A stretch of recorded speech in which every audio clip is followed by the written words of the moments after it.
Hello, dear viewers. Today I'm going to be talking about Russia's military and diplomatic actions taken towards Ukraine. Let's begin. Hello. Today I'm going to be talking about uh, the Russia's war with Ukraine and how it has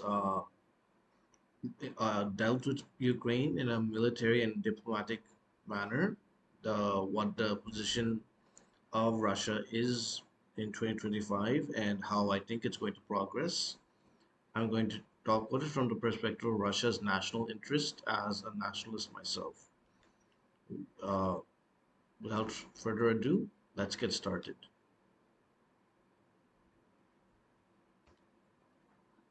The first negotiations between Russia and Ukraine began in February to May 2022, within a few days of the invasion and in several rounds. The first meeting was held 4 days after the start of the invasion. There was a second and third round in March and a fourth and fifth round on 10th and 14th March in Turkey. The first round was when the Ukrainian President Volodymyr Zelensky and Belarusian President Alexander Lukashenko agreed on 27 February that a Ukrainian delegation would meet with Russian officials on the Belarusian border near the Pripyat River without preconditions. It was reported that Lukashenko assured Zelensky that all planes, helicopters, and missiles on Belarusian territory would remain on the ground during the negotiations. Talks began on 28 February near the Belarusian border. The Ukrainian president's office said that the main goals were to call for an immediate ceasefire and for Russian troops to be withdrawn from Ukraine. It concluded with no immediate agreements. On 3rd March, the second round of peace talks began. Both sides agreed to open humanitarian corridors for evacuating civilians, and Russia's demands were Ukraine's recognition of Russian occupied Crimea, independence for separatist controlled Luhansk and Donetsk, and demilitarization, denazification. Ukraine Foreign Minister Dmitry Kuleba said that while his country was ready for talks to resume, Russia's demands had not changed. And so, yeah, I think that these demands at that time were reasonable and that there was a Nazi presence within Ukraine.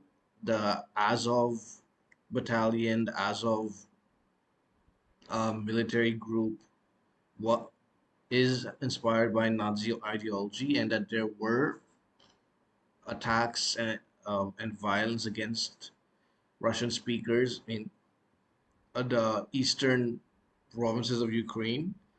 Now, I don't know if it was a genocide. I don't know if they had Nazi style plans for them, but there was violence.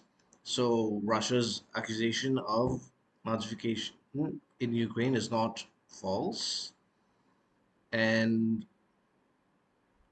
yeah, I think Crimea should belong to Russia, Russia's right to keep it. And at that time, yeah, of allowing you Luhansk and Donetsk to be just independent and not part of Russia was a good idea. It could have been a good uh, deal for Ukraine to accept. It wasn't complete surrender to Russia, but unfortunately they didn't. Then in the third round, negotiation began on 7th March amidst ongoing fighting and bombing. Dmitry Peskov restated Moscow's demands and saying that he claimed that Russia was ready to halt military operations in a moment if Kiev agreed to these conditions. So this shows that Russia did not want the war to continue, at least not officially, and that they wanted peace. They definitely didn't want to commit any genocide against Ukrainians, as some people in the Western media have claimed. And on 10th March, Russian Foreign Minister Sergei Lavrov and his Ukrainian counterpart Dmitry Kuleba met for talks in Antalya, Turkey, with the Turkish Foreign Minister Mevlut Cavusoglu as mediator.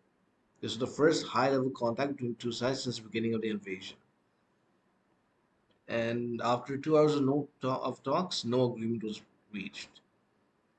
Fourth round, 14 to 17 March 2022. The fourth round of negotiations began on 14 March via video conference. The two sides resumed talks on 15 March, and Volodymyr Zelensky described talks as beginning to sound more realistic. And by 16 March, Mykola Podolyak was assigned as the chief negotiator for the Ukrainian peace delegation, who indicated that peace negotiations for a 15-point plan would involve retraction of Russian forces from their advanced position in Ukraine, along with international guarantees for military support and alliance in case of renewed Russian military action, in return for Ukraine not pursuing further affiliation with NATO. And I don't know how Russia responded to that, but no deal was made. The fifth round of talks, I think that was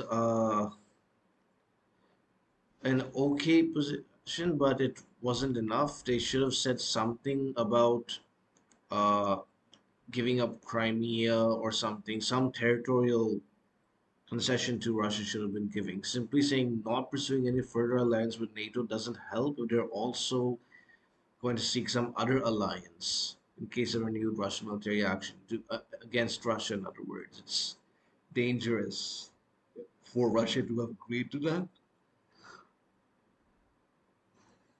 And although it's, yeah, like, I'm not saying what they should or shouldn't have done. I'm just saying I understand why they didn't, and it seems like a good idea not to agree to that. The fifth round of talks on 21st March failed to achieve a breakthrough. The Istanbul peace talks on 29th to 30th March that uh, this was held in Turkey. The Turkish President Recep Tayyip Erdogan stated that Ukraine would try to agree to four out of Russia's six demands. He claimed Ukraine was prepared to renounce NATO membership to make Russia Ukraine's second official language. According to Erdogan, Ukraine was not prepared to recognize the Russian occupation of Crimea or parts of Luhansk and Donetsk oblasts. Ukraine proposed adopting a neutral status in exchange for security guarantees along the lines of NATO Article 5. The proposals also included a 15-year consultation period on the status of Russian annexed Crimea and return of all Russian forces to their pre-invasion positions. Russia's Ministry of Defense announced drastic reduction in military activity on the Kiev and Chemy fronts, which Russian presidential aide Vladimir Medinsky clarified was not tantamount to a ceasefire. And later, in June 2023, Russian President Vladimir Putin claimed that Russian and Ukraine had come on that day to a good agreement and on how to resolve the current situation by peaceful means. He says that the Ukraine threw it away. So this was something they could have agreed to, and it's unfortunate they didn't work. And he showed a draft agreement with Ukraine during a meeting with an African delegation. So he was willing to have peace. There was a chance. So I'm glad to see that, but unfortunately didn't go through. And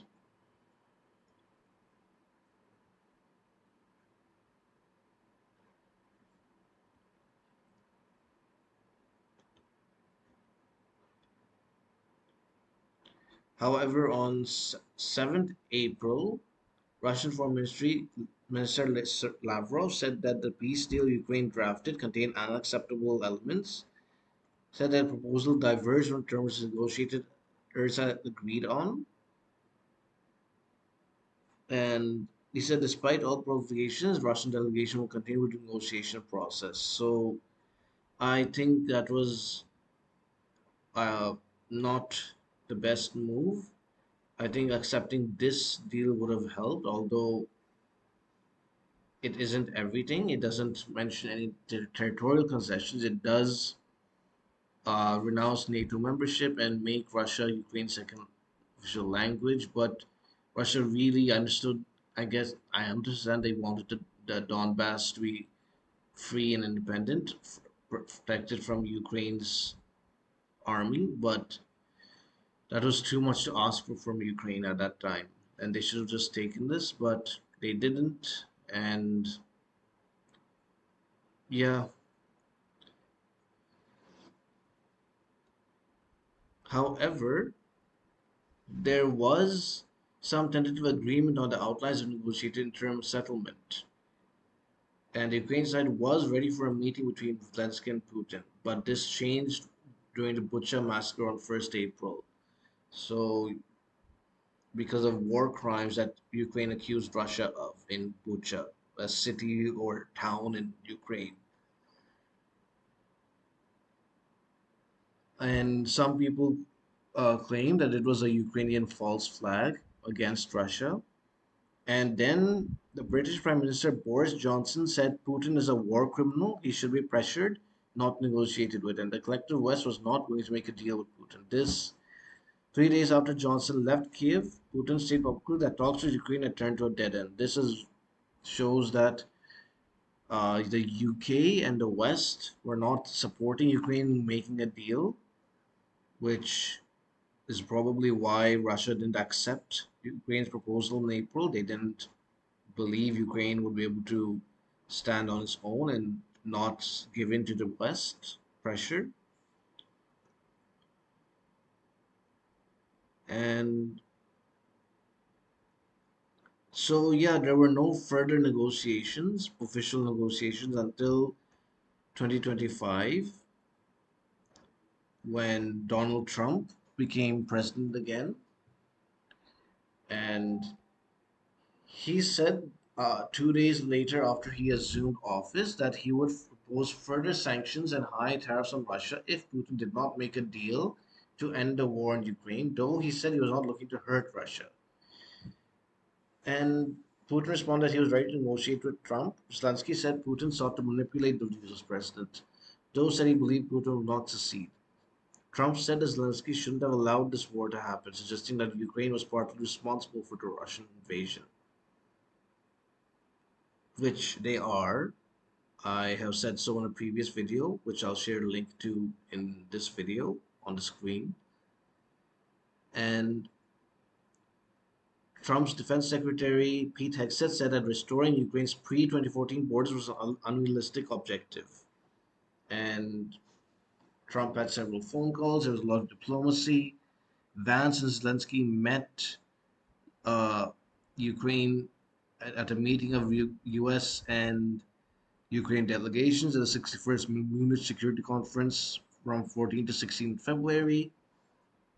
And on 15 February, Trump's envoy Keith Kellogg said European countries would not be directly involved in U.S. talks with Russia and Ukraine. But the next day, U.S. Secretary of State Marco Rubio said both Ukraine and Europe would be part of annual negotiations. So this shows that the Trump administration wasn't completely aligned with on a goal, and so I can understand that Russia was a bit hesitant to trust them.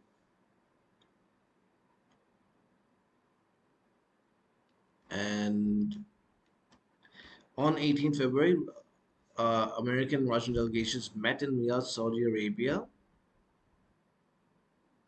And at the summit, Lavrov rejected any NATO peacekeeping force, which is what European leaders had suggested, and said that the expansion of NATO, the absorption of Ukraine by the alliance, is a direct threat to the interests of Russia. And he said the US and Russia would agree to restore staffing at each other's embassies and to explore economic and investment opportunities that could arise as a result of a peace settlement in Ukraine. This is positive. It's good to see that Russia is willing to have normal economic relations with the US after this war is done.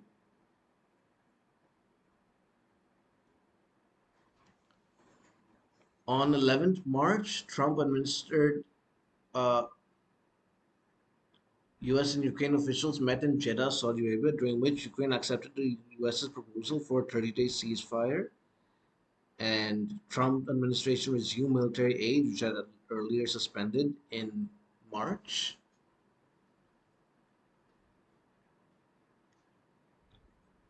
And on 18th March, Following a phone conversation between Trump and Putin, Russia agreed to stop attacking Ukraine energy infrastructure for 1 month, with exact conditions unclear as of 26th March. This shows that Russia is willing to make some peace, which I'm happy to see. And they had an Easter truce between Russia and Ukraine. And however, nothing has progressed officially in the negotiations. Now, militarily, this is the status of the war.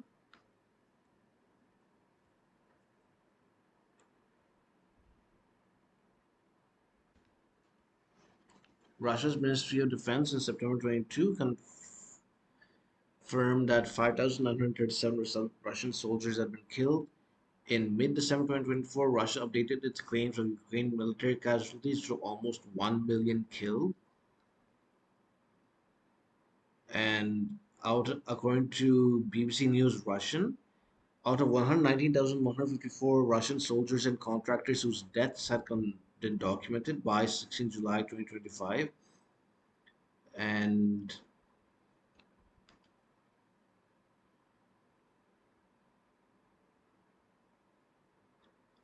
Ukraine confirmed it had 10,000 killed and 30,000 wounded by the start of June 2022. In August 2023, the New York Times quoted unnamed US officials as saying that up to 70,000 Ukrainian troops have been killed. And then 25th February 2024, Ukraine confirmed 31,000 of its soldiers had been killed, and President Zelensky announced 43,000 Ukrainian soldiers were killed and 270,000 were wounded on 8 December 2024, which is a number I find hard to believe. And so, according to a media zona Medusa, it had documented the names of the the deaths of 72,112 Ukrainian fighters as of 18 June 2025, including non-combat losses. And Yuri Ludensko, the former Ukrainian prosecutor general and member of the opposition party European Solidarity, said on Ukrainian television that around 500,000 Ukrainian soldiers had been killed or wounded in by January 2024. So we can see that it's hard to tell how many soldiers each side has lost. And however, I would approximate that Russia has lost about probably 100, somewhere between 100,000 to 300,000, while I think Ukraine has lost between probably 500,000 to a million, as stated by Russia's Ministry of Defense. The military state of the war shows that Russia is winning. They have uh, killed more Ukrainians, at least 5 lakhs, if not more, maybe a million. And there's simply no uh, good evidence to that I've seen that supports Western countries' officials saying that Russia has lost, say, a million people or something like that. That's an unrealistic claim. I think that's propaganda. I might be, of course, I don't know. I don't know anything about this war. So I might be wrong, and if I am, please say so in the comments, but I don't believe them. And I think Russia's doing well in the war, and diplomatically, I think it's in a good position. It has shown that it wants peace with a 30-day uh, viewed promise to not attack an energy infrastructure and to have a truce during Easter.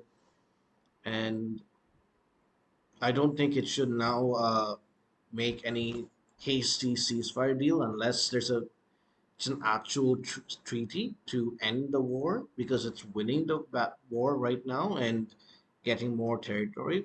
So, Luhansk Oblast has been taken by them officially, and other oblasts or provinces of Ukraine are close to being under their control, and perhaps by the end of uh, 2025, the Donetsk region will also be in their control, and maybe if this continues until the end of 2026, all four will be part of Russia. So I think Russia is doing well militarily and diplomatically. It has not given in to any of Ukraine's demands. It maintains its strong diplomatic position and has not given in to Western pressure, including economic pressure through sanctions, and it has maintained good relations with BRICS countries and other non-Western countries. So yeah, I think Russia is doing well, and I think they should just continue doing what they're doing. Of course, I hope that peace occurs between both countries and that the people can live without war and violence. And yeah, that's all I wanted to say. Please share your thoughts in the comment section. If you want to see my previous video, click here. If you want to see other videos about nationalism in countries outside South Asia, click here. If you want to see the sources I used for this video, click the links in the description below. Thank you for watching. Goodbye.